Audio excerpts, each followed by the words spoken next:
Alors l'intuition, c'est une thématique qui suscite beaucoup, soit de fascination, waouh, cette personne, elle a des intuitions, elle doit être super évoluée, ou alors qu'est-ce qu'elle en a de la chance, ou alors du rejet, de la peur, ouh là là, qu'est-ce qu'elle me raconte, des intuitions, mais...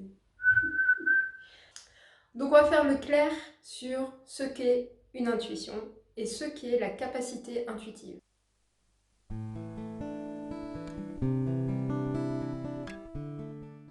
La capacité intuitive fait partie des 4 capacités de l'être humain. Première capacité, la sensorialité, avoir accès à nos 5 sens. Le toucher, la vue, l'ouïe, l'odorat et le goût. 5 sens qui nous permettent d'entrer en contact avec le monde extérieur, sur lesquels on va se baser pour déterminer les faits. Qu'est-ce qui se passe réellement de mon point de vue? Deuxième capacité de l'être humain, les émotions.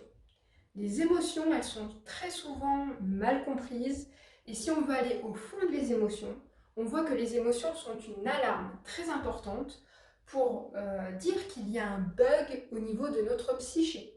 Il y a un problème, il y a une croyance à notre sujet qui est erronée.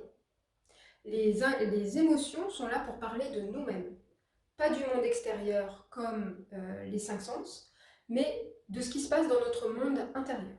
Donc dès qu'il y a une émotion, c'est que vous avez posé une croyance existentielle à la vie, et je vous invite, je vous encourage vraiment à aller chercher quelle est cette croyance.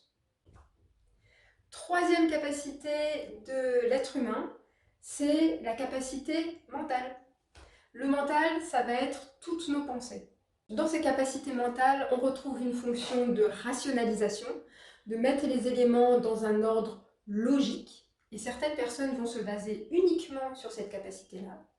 Il y a aussi la faculté d'abstraction, ou encore la faculté d'imagination. Donc voilà par exemple différents modes propres au mental. Donc dans l'expérience humaine, vous ne ferez pas grand-chose d'autre finalement que d'avoir des sensations, des émotions et des pensées. L'intuition va être la quatrième capacité. L'intuition, c'est quand une information surgit de l'inconscient vers le conscient. Une information donc à laquelle on ne s'attendait pas, quelque chose de nouveau, quelque chose de soudain, quelque chose qui n'avait pas été pensé justement par ailleurs, sinon c'est la capacité mentale, et c'est quelque chose de neutre. Il n'y a pas de bonne ou de mauvaise intuition. Une intuition, c'est juste une information.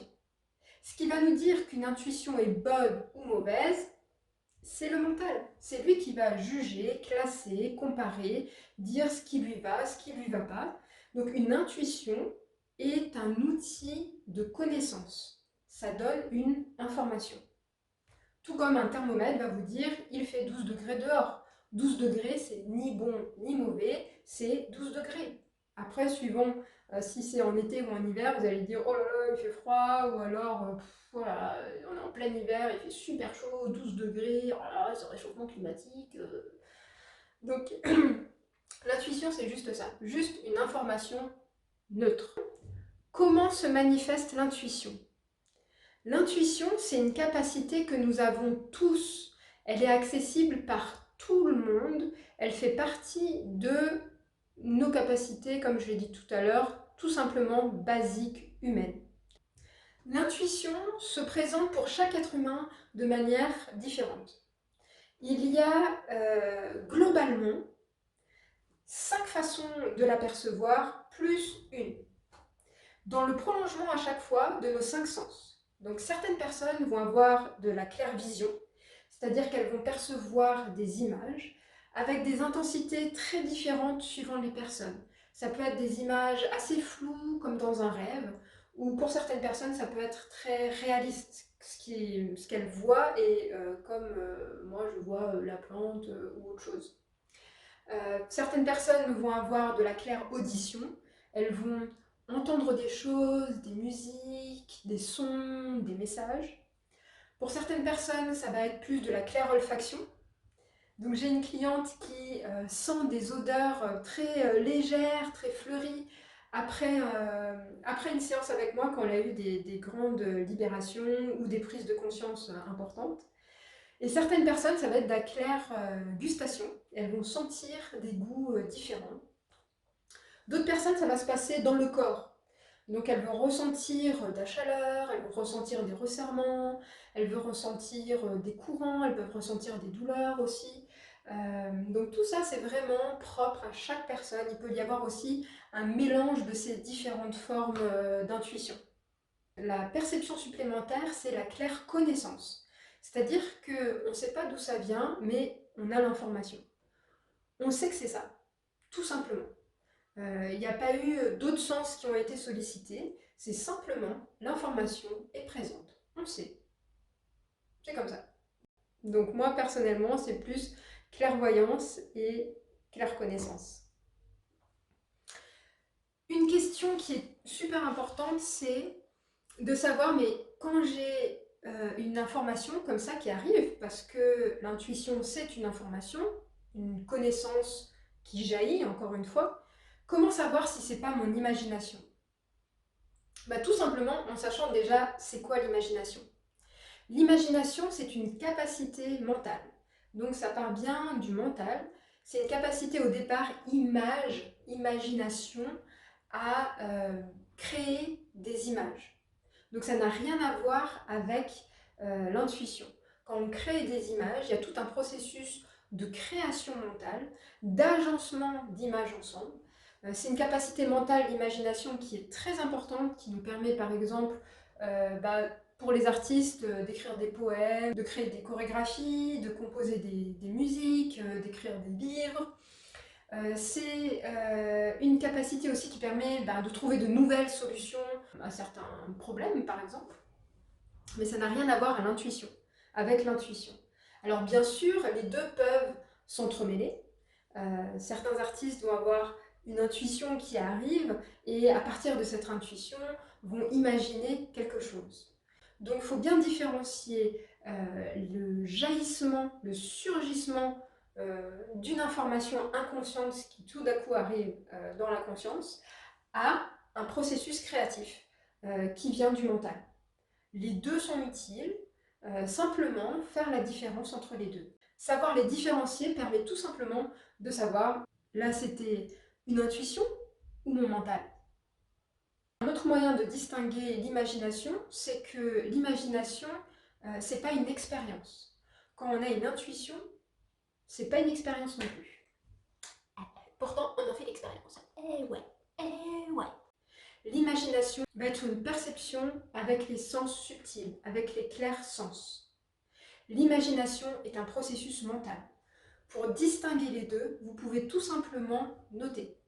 Notez ce qui vous vient au niveau de vos ressentis corporels, notez ce qui vous vient comme information en claire connaissance, comme information visuelle avec la clairvoyance, en clair ressenti ou en clair olfaction ou gustation. Donc notez, c'est simplement des informations. L'imagination après va faire des rajouts, va broder en fait sur ces informations. Comment faire taire le mental? Alors, le mental est souvent vu comme un ennemi à faire taire, à mettre de côté. Pour moi, pas du tout. Si vous avez une vision d'ennemi de votre mental, vous aurez des problèmes avec votre mental. Le mental, c'est juste une capacité de l'être humain qui peut tout à fait s'accorder aux intuitions. Simplement, il faut bien faire la différence. Qu'est-ce qui est de l'intuition? Qu'est-ce qui est du mental? L'intuition, on l'a vu, une information qui vient de perceptions sensorielle subtile ou une connaissance subtile. Le mental, une capacité de rationalisation ou d'imagination ou d'abstraction notamment. Les deux sont à mettre en relation. Vous avez une intuition. Alors par exemple, si je me relie à un chien et que j'ai des informations, je veux savoir ce qu'il vit là en ce moment, et que j'ai des informations J'ai comme beaucoup d'air qui arrive sur moi, j'ai une sensation joyeuse et voilà, quelque chose de très frais dans le corps. Si j'y connais rien au chien, si avant j'ai pas une connaissance mentale de l'animal, je vais peut-être me dire qu'il est en train de voler. Et ça n'aura rien à voir. Donc le mental est bien un allié, ce chien est peut-être tout simplement en train de courir et de gambader, d'avoir de l'air comme ça qui lui vient dans le corps et il trouve ça super agréable. Donc le mental et sa capacité d'interprétation vont être très utiles aux intuitions pour donner du sens à ce qui a été perçu. Faut-il se fier à son intuition? Alors, encore une fois, une intuition, c'est juste une information. Suivant les personnes, elle peut être très précise, très complète, très détaillée. Et suivant, pour d'autres personnes, elle peut être plus floue, plus vague. Ça peut varier en fonction, par exemple, de sa pratique intuitive. Alors, est-ce qu'il faut s'y fier ou pas? Euh, pour moi, c'est une question qui ne se pose pas. Encore une fois, si le thermomètre indique qu'il fait 12 degrés dehors, est-ce qu'il faut s'y fier ou pas? C'est juste une information, il fait 12 degrés dehors. Donc c'est neutre. Est-ce qu'on peut faire confiance à son intuition? Alors ça, je vous propose vraiment en stage de faire des exercices où on va vérifier nos intuitions. On va pouvoir vérifier si les informations qu'on reçoit sont conformes avec la réalité, avec ce qui se passe réellement. Une personne qui souhaite développer son intuition pour pouvoir faire les bons choix dans sa vie privée, les bons choix avec ses enfants, les bons choix en couple et les bons choix dans sa vie professionnelle. Alors oui, c'est super important d'avoir ces informations intuitives qui vont nous permettre vraiment de préciser certains champs. Ça peut être très utile pour savoir ce que ressent par exemple un enfant dans certaines situations. Ça peut être important de savoir son propre vécu inconscient, le vécu inconscient d'autres personnes. Ça peut être important de sentir ce qui se joue dans une situation. Par contre, ce sont seulement des informations. C'est-à-dire que ce n'est pas l'intuition qui va faire le choix. C'est toujours vous qui restez maître du bateau et qui, en fonction de ces informations, les informations sensorielles, les informations intuitives, allez faire un choix en fonction de vos objectifs. Donc l'intuition permet de préciser, de donner des éléments de choix. Ça ne permet pas de faire le bon choix ou le mauvais choix, parce que de toute façon, il n'y a que le choix que vous allez faire, il ne sera jamais ni bon ni mauvais. Ça, c'est le mental qui va interpréter les choses de cette manière. Dans un choix, il y aura toujours des conséquences agréables, toujours des conséquences désagréables, et très souvent des choses inattendues qui vont arriver. Donc faire un choix complet, finalement, c'est choisir ce qui nous plaît, ce qui nous plaît pas, et les surprises en cours.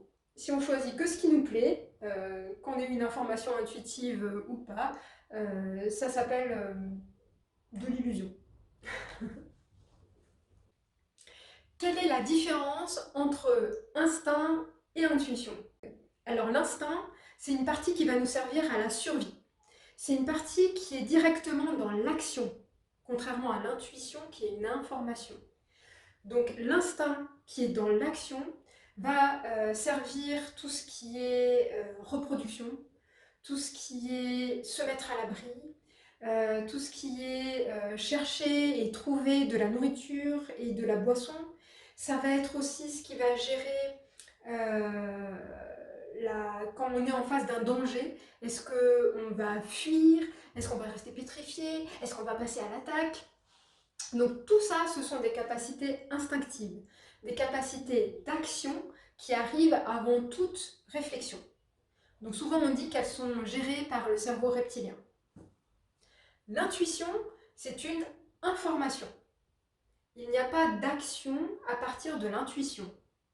Vous, après avoir reçu une intuition, vous pouvez, si vous souhaitez, poser une action ou pas. Mais l'intuition est une pure information. Au niveau énergétique, on place l'intuition au niveau du troisième œil, du sixième chakra, alors que l'instinct est basé au niveau du deuxième chakra, au niveau du bas-ventre. Les deux fonctionnent ensemble et sont corrélés. Donc, quand vous développez une partie, développez aussi l'autre pour l'équilibrer. Instinct et intuition. Comment apprendre à faire confiance à notre intuition? En pratiquant et en pratiquant. Plus vous aurez une pratique intuitive, plus vous allez aussi avoir d'occasion de corréler ce que vous aurez eu comme intuition avec la réalité sensorielle de votre environnement, celle que vous pouvez observer par vos 5 sens. Donc c'est vraiment en pratiquant, pratiquant, pratiquant. Dans la méthode que je propose, et dans celle notamment du stage de communication avec les animaux, il y a une astuce très importante. Quand on communique avec les animaux, on peut avoir le retour des propriétaires, ce qui nous permet de vérifier et du coup de prendre confiance en ces perceptions intuitives. Et ça, c'est vraiment super important. L'intensité des intuitions peuvent-elles varier? Oui. L'intensité des intuitions peut diminuer, par exemple si on est fatigué, ou si notre attention est focalisée sur une autre de nos capacités. C'est-à-dire si on est plongé dans nos émotions, on n'aura pas d'intuition. Si on est plongé dans nos pensées, on n'aura pas d'intuition. Donc tout ça peut contribuer à faire baisser nos capacités intuitives. Et à contrario, qu'est-ce qui peut les augmenter? Alors la capacité d'intuition, c'est aussi une capacité d'intériorisation. Donc tous les mouvements de retour vers l'intérieur vont faciliter la capacité intuitive. Par exemple, chez les femmes, ça peut être la période prémenstruelle et menstruelle, quand l'énergie redescend dans le corps. Au niveau des saisons, ce qui est associé à ce cycle, c'est l'automne et l'hiver. Donc c'est des saisons où on a tendance à plus aller vers l'intérieur. Déjà plus l'intérieur dans nos maisons, mais aussi à l'intérieur de soi. Qu'est-ce que ça peut être aussi? Toujours dans ces mêmes phases de cycle, il y a les périodes en fin de journée et la nuit. Donc en fin de journée, entre chien et loup, on a aussi plus de capacité intuitive, et la nuit, notamment lors des rêves. Alors, est-ce que c'est à ces moments-là qu'il faut connecter nos intuitions? Non, pas du tout. C'est simplement des moments propices, c'est-à-dire c'est comme quand on fait du vélo et que tout à coup on a une brise dans le dos, ça va beaucoup mieux. En même temps, on peut faire du vélo à n'importe quelle heure de la journée, à n'importe quel moment de notre cycle, à n'importe quel autre temps de l'année. On peut toujours avoir des intuitions. Et sinon, bien sûr, ce qui permet de les augmenter, c'est pratiquer, pratiquer et pratiquer. Peut-on se relier à nos intuitions sans support? Oui, et je vous le recommande. Les différents supports à l'intuition vont servir à plusieurs choses. Alors, il y a des supports qui vont permettre de se mettre dans un état de conscience spécifique, comme par exemple le tambour ou certaines herbes. Il y a des supports qui vont permettre de servir d'antenne, d'augmenter la sensibilité en fait de notre corps. Donc ça peut être les pendules par exemple, ça peut être les baguettes de sourcier. Et il y a aussi des supports qui vont nous permettre de lancer l'intuition, d'avoir de premières informations. Par exemple, les différentes cartes, tarot, oracle, etc. Alors, est-ce qu'ils sont nécessaires? Pas du tout. Alors, c'est juste des supports, ce sont des aides qui sont très souvent utilisées. Maintenant, c'est un peu comme de nager avec une bouée. Bien sûr, vous pouvez nager avec une bouée. Ce que je vous propose dans mes accompagnements, c'est vraiment d'avoir d'abord accès sans bouée. C'est de découvrir que vous avez naturellement cette capacité intuitive et donc que vous n'avez besoin d'aucun support, que vous n'avez besoin d'aucune aide. Alors par après, si vous souhaitez jouer avec un support ou un autre, je vous en prie, allez-y. Simplement, qu'est-ce que vous choisissez? Est-ce que vous choisissez d'être plutôt autonome ou est-ce que vous choisissez d'avoir besoin d'un outil, d'une aide extérieure à tout moment? Personnellement, je préfère savoir et sentir que chacun a la ressource intérieure en soi et être complètement libre aussi dans ce domaine-là, sans dépendance à un objet. Alors, peut-on accroître son intuition? Oui. Alors, comme pour tout, il s'agit de pratique. Plus vous allez pratiquer, plus les intuitions vont se faire fréquentes. Et comment s'y connecter? Comment se relier à son intuition? Alors là, justement, je propose que ce soit en séance individuelle ou en stage, une méthode très simple, pas à pas, où vous êtes vraiment pris par la main pour vous relier à votre intuition. C'est une méthode très claire aussi qui va vous permettre de faire cette distinction entre les intuitions, le mental, les émotions et les sensations. Première limite de l'intuition, mes intuitions me sont propres et passent par mes propres filtres. Donc par mes propres filtres de croyances, par mes propres projections, par mes propres systèmes. Deuxième limite de l'intuition, parfois elles prennent la forme de formes pensées. Par exemple, si je vous dis plat délicieux, chacun aura une image différente. Pour certains, ça va peut-être être un plat très raffiné d'un restaurant gastro. Pour d'autres, ça va être une bonne choucroute. Pour d'autres, ça va être un plat préparé par la maman. Et pourtant, l'information à retenir sera plat délicieux.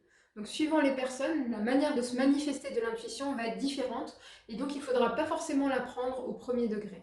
Autre limite de l'intuition, est-ce que parce que j'ai des intuitions, je vais pouvoir accompagner d'autres personnes? Alors non, il faut déjà avoir des compétences dans le domaine de l'accompagnement et les intuitions seront des informations supplémentaires. L'intuition seule ne suffit pas. Quel que soit votre métier, il vous faut les compétences même de votre métier et les intuitions viendront préciser en fait des informations dans ces domaines de compétences. Autre limite de l'intuition, attention à ne pas donner votre pouvoir à des personnes qui ont, elles, beaucoup d'intuition. Ça passera toujours par leur propre filtre de perception et la réalité est souvent plus vaste que ce qui vous est raconté. Attention aussi quand vous demandez des informations à une personne qui est très intuitive, à ce qu'il n'y ait pas de dépendance. Elle va pouvoir vous donner des informations sur vous-même, sur votre couple, sur votre travail. Alors non seulement c'est ces filtres de perception, mais en plus ça va donner envie d'y revenir et d'y revenir. Je vous propose de développer plutôt vos propres capacités intuitives.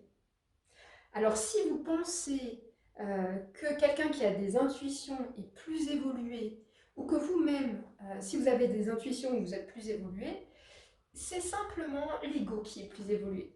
Rien à voir avec les intuitions. Donc dans d'autres cultures, c'est tout à fait banal d'utiliser cette capacité intuitive. Simplement en Occident, elle a été mise de côté. Ensuite, on a une facilité à imaginer des scénarios dans l'avenir qui pourraient mal se passer. Peut-être que ça vous est déjà arrivé. Donc on imagine le pire. Ça, c'est une fonction primordiale aussi de notre mental qui permet en fait d'anticiper les problèmes et aussi de pouvoir y réagir vite.